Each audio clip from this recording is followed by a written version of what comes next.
श्री हरिदास राधे राधे। दोस्तों, आज मैं आप लोगों के लिए लड्डू गोपाल जी की एक सत्य घटना लेकर आई हूँ। जिस घटना को सिलीगुड़ी से वैभवी चैटर्जी ने मुझे भेजा है। वैभवी चैटर्जी बताती हैं कि उन्होंने अपने पिता के साथ जो घटना घटते हुए देखी है लड्डू गोपाल जी को लेकर के, वो आज भी उस घटना को वो याद नहीं करना चाहती। तो ऐसी क्या घटना घटित हुई उनके साथ जिस घटना को वो याद भी नहीं करना चाहती, वो भी लड्डू गोपाल से जुड़ी हुई। तो आइए जानते हैं। और आप लोगों के पास भी लड्डू गोपाल से जुड़ी कोई भी कहानी हो, कोई भी घटना हो जो आपके साथ घटी हो, अगर आप मुझसे शेयर करना चाहते हैं तो मेरे इंस्टाग्राम आईडी पे आप मुझे मैसेज करके बता सकते हैं। तो चलिए जानते हैं कि वैभवी जी के पिताजी के साथ ऐसी कौन सी घटना घटी थी। नरेंद्र चटर्जी। वैभवी बताती हैं कि उनके पिता का नाम नरेंद्र चटर्जी था। वो एक कपड़े की दुकान में काम करते थे। कपड़े की दुकान थी उनकी। वो कपड़े की दुकान में सारा दिन काम किया करते थे। लड्डू गोपाल जी को भी अपने साथ रखते थे। वो बताती हैं कि मेरे पापा लड्डू गोपाल जी के बहुत ही बड़े भक्त थे। वो लड्डू गोपाल जी के बिना अपना जीवन कभी सोचते ही नहीं थे। वो कभी-कभी ये भी कहते थे कि मैं बचपन में कैसे तुमसे नहीं मिला कान्हा, जो मैं अब तुमसे मिला हूँ। तुम्हारे आने से मेरे जीवन में खुशियाँ ही खुशियाँ आ गई हैं। वैभवी बताती हैं कि उनकी 10 बहनें हैं, वो मिला कर के 10 हैं। नरेंद्र दास जी की 10 बेटियाँ थीं। 10 बेटियों में से जिन्होंने मुझे ये कहानी भेजी है, उनका नाम वैभवी चटर्जी है। तो वो बताती हैं कि हम 10 बहनों के होने के बावजूद भी मेरे पापा ने कभी मुझे ये नहीं कहा, मेरे घर में कभी मेरी माँ से ये नहीं कहा कि मुझे बेटा नहीं है।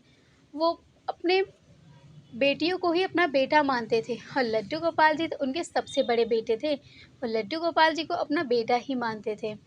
इसी तरह से उनका वक्त बीतता गया। वो लड्डू गोपाल जी की सेवा करते गए। उनकी बेटियां बड़ी हो गईं। उनकी बड़ी बेटी की सबसे बड़ी बेटी की आज शादी हो गई। शादी हो गई। नरेंद्र दास जी बहुत खुश हुए। चलो आज कम से कम हमारी बेटियों की शादी तो हो रही है। इसी तरह करते करते वक्त बीतता गया। उनकी पत्नी एक दिन इस दुनिया से चल बसी। उनकी पत्नी इस दुनिया में नहीं थी। फिर भी लड्डू गोपाल जी की वो सेवा पूजा करते रहे निरंतर। उन्हें बिल्कुल भी इस चीज़ का एहसास ही नहीं होता। वो हमेशा यही कहते कि मेरे कान्हा जो करते हैं ना वो बिल्कुल सही करते हैं। मैं उनके खिलाफ कभी नहीं जाऊँगा। वो इस तरह की बातें करते हैं। उनकी बेटियों को भी बहुत अजीब लगता। लेकिन उन वैभवी बताती हैं कि लेकिन हम लोगों ने इस बात पर कभी ध्यान नहीं दिया। वैभवी कहती हैं कि उनके धीरे-धीरे करके उनके सभी दीदी की शादी हो गई। जब उनके सातों बहनों की शादी हो गई, तो वैभवी बताती है कि जब मेरी शादी की बारी आई, तो मेरे पापा बहुत परेशान रहने लगे, बहुत दुखी रहने लगे। तो हम हमेशा अपने पापा से पूछते कि पापा आप दुखी क्यों हो? तो पापा को ना जाने क्या हो गया था। पापा बोलते कुछ नहीं, वो मैं लड्डू गोपाल जी की वजह से परेशान हूँ। तो मुझे भी अजीब लगता कि लड्डू गोपाल जी की वजह से क्यों परेशान है पापा? पापा तो सारा दिन उनके साथ रहते हैं, सारा दिन। तो वो हमेशा यही कहा करते थे कि मेरे लड्डू गोपाल जी के ऊपर किसी ने तंत्र मंत्र कर दिया है। अब ये बात हैरान करने वाली थी। हमने भी पापा को बहुत समझाया कि ऐसा कुछ नहीं है पापा, अब ऐसी बातें क्यों करते हैं? हमारे लड्डू गोपाल जी, कान्हा जी के ऊपर कौन मंत्र तंत्र करेगा, जो खुद मोहन है, जो दूसरों को मोह लेते हैं। लेकिन मेरे पापा इस बात को मानने के लिए तैयार नहीं थे। अब मेरे पापा की उम्र भी हो चुकी थी। हम पाप और मेरी एक छोटी बहन और मेरे पापा हम साथ रहते थे। मेरी पढ़ाई भी अब ख़त्म हो गई थी। पापा यही चाहते थे कि मेरी भी शादी अब जल्द से जल्द हो जाए। लेकिन मुझे अभी शादी नहीं करनी थी क्योंकि मुझे अभी जॉब करना था, अपनी छोटी बहन को पढ़ाना था। पापा की उम्र होने की वजह से पापा अब दुकान पर भी नहीं जाते थे, क्योंकि दुकान अब धीरे-धीरे टूटती चली गई। उस पे भी काम नहीं होता था, ज़्यादा कस्टमर नहीं आते थे। तो मुझे लगा कि मैं कुछ जॉब करूँगी, तो धीरे-धीरे घर की परिस्थितियाँ भी ठीक हो जाएँगी। पापा को मेरी शादी की चिंता होने लगी और मुझे पापा की।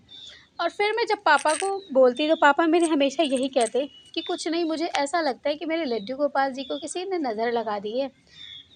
मैं उनकी इस तरह की बातें सुन के, मैं आपको सच बताऊँ, मुझे कभी-कभी बहुत गुस्सा आ जाता था कि ये पापा ऐसा क्यों कहते हैं? क्या कहते हैं? मुझे तो कुछ समझ ही नहीं आता था।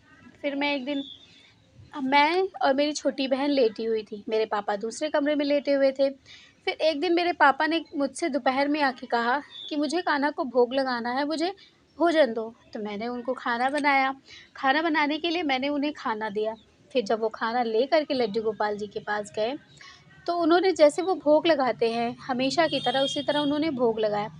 जब वो भोग लगाए तो वो उन्होंने कह दिया सीधे कि कान्हा मेरे यहाँ आज खाना नहीं खा रहे हैं। तो मैंने भी उनसे कहा कि क्यों नहीं खा रहे हैं, लाइए पापा मैं खिला देती हूँ। मेरे खिलाने से भी मेरे पापा ने कहा नहीं, कान्हा ने अभी खाना नहीं खाया। तो मैंने कहा उन्होंने खा लिया है पापा, लेकिन पापा को मेरे ना जाने क्या हो गया था, क्या मैं कहूँ कि मुझे तो कुछ समझ ही नहीं आ रहा था। मेरे पापा तब भी बोले कि नहीं। इसी तरह करते रात हुई। रात को मेरे पापा ने दूध का भोग लगाया, फिर उन्होंने मना कर दिया, बोले कि लड्डू गोपाल जी भोग को नहीं खा रहे हैं, उन्हें कुछ हो गया है। ऐसे ही करते-करते 3 दिन बीत गए, 3 दिन बीत गए। पापा जब भी भोग लगाते तब भी वो ना खाते, और इसी चक्कर में पापा ने भी पानी तक नहीं ग्रहण किया था, पानी तक नहीं पिया था मेरे पापा ने। आप विश्वास नहीं करेंगे, मेरे पापा लड़खड़ा कर चलते थे। तो मैंने जब उनसे ज़बरदस्ती कहा कि नहीं पापा आप ऐसा क्यों कर रहे हैं? यहाँ तक कि मैंने अगल-बगल जो हमारी काकी, दादी लोग भी रहती थी, हमने उनको भी बुलाया, उनको भी समझाया, लेकिन पापा मेरे मानने के लिए तैयार नहीं थे। पापा मेरे उनसे भी कहते थे, तुम लोगों को पता है मेरे कान्हा को किसी की नज़र लग गई है, इसीलिए मेरे कान्हा ना दूध का भोग लगा रहे हैं और ना खाना खा रहे हैं, और पता है वो मुझसे बात भी नहीं कर रहे हैं। इसी तरह से 3 दिन से 4 दिन बीत गए। अब मेरे पापा की बहुत तबीयत ख़राब हो गई। मैं अपने पापा को हॉस्पिटल ले गई। वहाँ मैंने डॉक्टर को दिखाया, पापा को ग्लूकोज़ चढ़ा, मतलब सारा उनका ट्रीटमेंट हुआ। उसके बाद 8-9 घंटे के बाद पापा घर आए। अब पापा की हालत थोड़ी ठीक थी। फिर हमने लड्डू गोपाल जी को भोग लगाया, सब कुछ किया, मैंने उनको सुला दिया। जब मेरे पापा को थोड़ा-सा ठीक लगा तो वो मुझसे कहने लगे कि लड्डू गोपाल जी कहाँ हैं? तो मैंने बोला उनको सुला दिया है। तो मेरे पापा वहीं पे लेटे-लेटे कह रहे हैं वो सो नहीं रहे हैं, वो रो रहे हैं। उनकी तबीयत ठीक नहीं है अंदर से, मुझे पता है कि उन्हें किसी ने नज़र लगा दी। मेरे पापा की फिर से वही रट शुरू हो गई।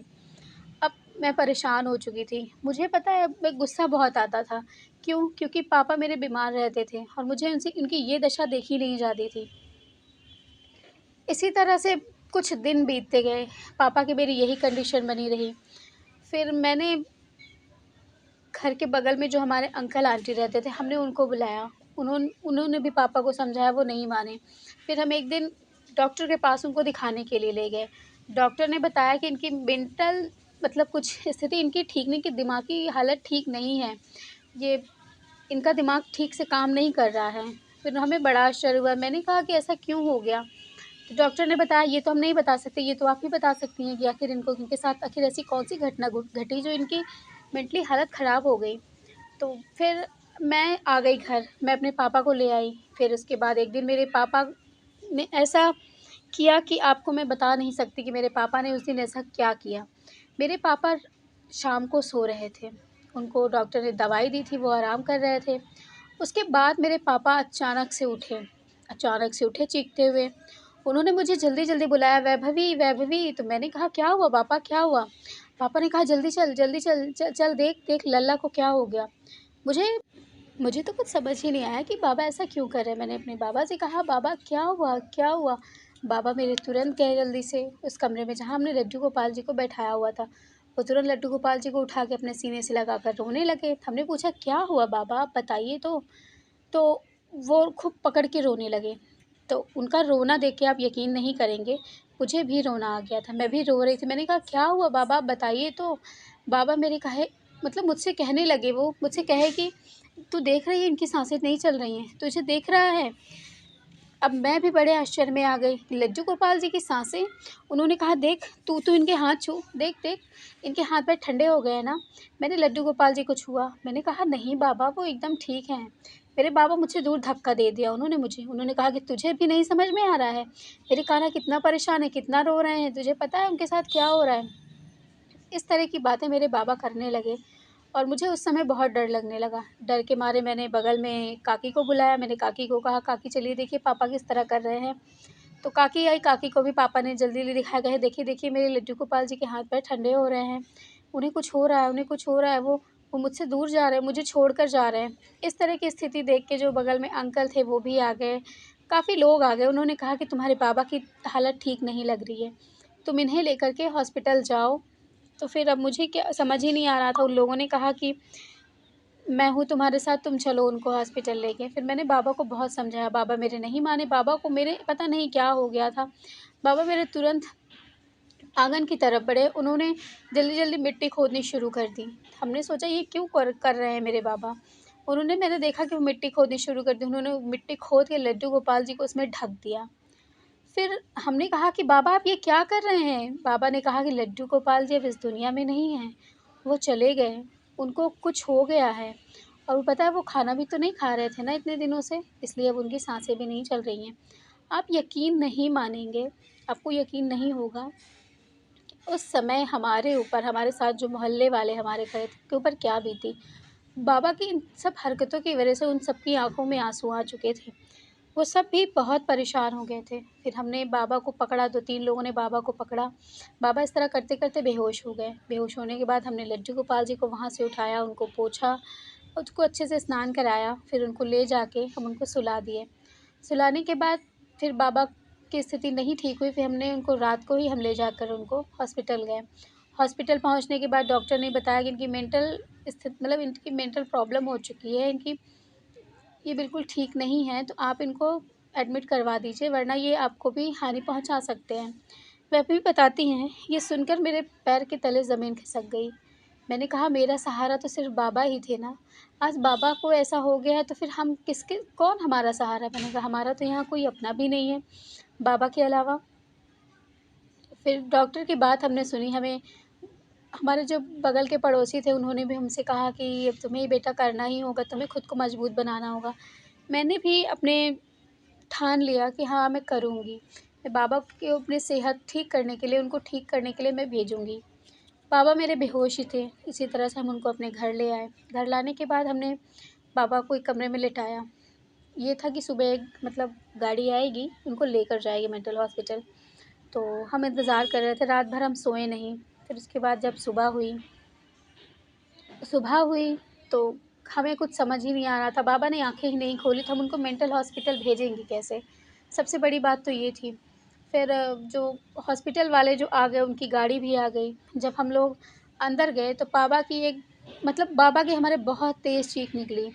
चीख में उन्होंने सिर्फ़ लड्डू गोपाल जी का ही नाम लिया। उन्होंने बोला लड्डू गोपाल, इतना ही उन्होंने बोला ही था कि बस मैं जल्दी-जल्दी हम सब कमरे में भागे। यहाँ तक कि हमारे साथ जो गाड़ी वाले जो अंकल आए थे, जो ले जाने वाले थे पापा को, वो भी आए, वो भी गए अंदर देखे, तो मेरे पापा इस दुनिया में अब नहीं थे। पापा मेरे इस दुनिया से चल बसे। वो दिन मेरे लिए कितना बुरा था मैं आपको बता नहीं सकती। वैभवी कहती हैं, मेरी तो जैसे दुनिया ही लुट गई थी। अब तो हमें कुछ अच्छा ही नहीं लग रहा था, कुछ समझ में ही नहीं आ रहा था। हमने अपनी दीदी को बुलाया, सबको बुलाया, पापा का अंतिम संस्कार हुआ, सब कुछ हुआ। उसके बाद मुझे आज तक एक बात नहीं समझ में आई कि क्या सच में लोग कहते हैं कि भक्त पागल होते हैं? अगर ऐसा है, तो क्या मेरे पापा सच में भक्ति में ही पागल हो चुके थे? ये बात मुझे नहीं पता, मेरे पापा को क्या हुआ था, आज तक नहीं पता चला कि मेरे पापा ऐसा क्यों कह रहे थे, लड्डू गोपाल जी को के ऊपर किसी ने तंत्र-मंत्र कर दिया है। मेरे पापा ऐसा क्यों कह रहे थे, ये आज तक हमें नहीं पता चला। हमारे पापा ने कभी हमसे बताया ही नहीं, अपने दुःख अपना दुःख कभी हमसे बताया ही नहीं, वरना आज हमारे पापा हमारे साथ होते। हमने उन्हें बहुत समझाया कि हमारे पापा आज हमारे साथ नहीं हैं, हमें इस चीज़ का बहुत दुःख है। उसके बाद लड्डू गोपाल जी को हमने अपनी बुआ को दे दिया। हमारी बुआ आईं, हमने लड्डू गोपाल जी को उनको दे दिया। लड्डू गोपाल जी को देने का हमारा एक ये कारण था कि मुझे जॉब पर भी जाना था, क्योंकि पापा नहीं थे, तब मुझे अपनी बहन का भी देखना था। मुझे अपने खुद के खर्चे के बारे में भी देखना था। इसलिए लड्डू गोपाल जी को मैंने अपनी बुआ को दे दिया। बुआ लड्डू गोपाल जी को लेकर चली गई। कैसी थी मेरे पापा की भक्ति? कैसे थे वो? क्या वो सच में कान्हा के सबसे बड़े भक्त थे? क्या सच में उन्होंने ऐसा देखा कि कान्हा जी सच में इस दुनिया में नहीं रहे? इसलिए मेरे पापा ने भी कहा था एक बार कि अगर कान्हा, जब तुम ना रहो ना, तो मुझे भी अपने साथ ले चलना, और जब मैं ना रहूँ ना, मैं भी तुम्हें अपने साथ लेकर चलूँगा। तो क्या ये चीज़ें सच थीं? क्या ये बातें सच थीं? ये शायद मेरे बाबा और मेरे लड्डू गोपाल ही जानते हैं। तो ये कहानी मेरी थी, जो मेरे साथ घटित हुई, बहुत ही दुखद घटना थी ये मेरे साथ, जिस घटना को मैं चाह कर भी कभी नहीं भूल पाऊँगी। तो मैंने आज ये घटना आप लोगों के साथ शेयर की। मैंने जब ये पढ़ी तो मैं आपको यकीन नहीं दिला सकती, मैं खुद इतनी भावुक हो गई ये चीज़ें सुनकर कि क्या कोई भक्त सच में ऐसा हो सकता है कि वो भगवान के पीछे पागल हो जाए? सच कहा है, मीरा सच में कृष्ण भगवान के पीछे पागल थीं, ऐसा झूठ नहीं कहा गया है। हर जन्म में कोई न कोई ऐसा भक्त होता ही है, जो प्रभु के लिए अपनी भक्ति दिखाई देता है। ऐसे ही एक भक्त थे हमारे नरेंद्र चटर्जी जी। भगवान वो जहाँ भी उनकी आत्मा को शांति दे, बस मैं इतना ही कहूँगी। तो आप लोगों को ये कहानी कैसी लगी बताइएगा, कमेंट करिएगा मुझे कैसी लगी। और चलिए तब तक के लिए राधे राधे। फिर से मिलूँगी लड्डू गोपाल जी की नए चमत्कार के साथ, नई घटना के साथ। राधे राधे।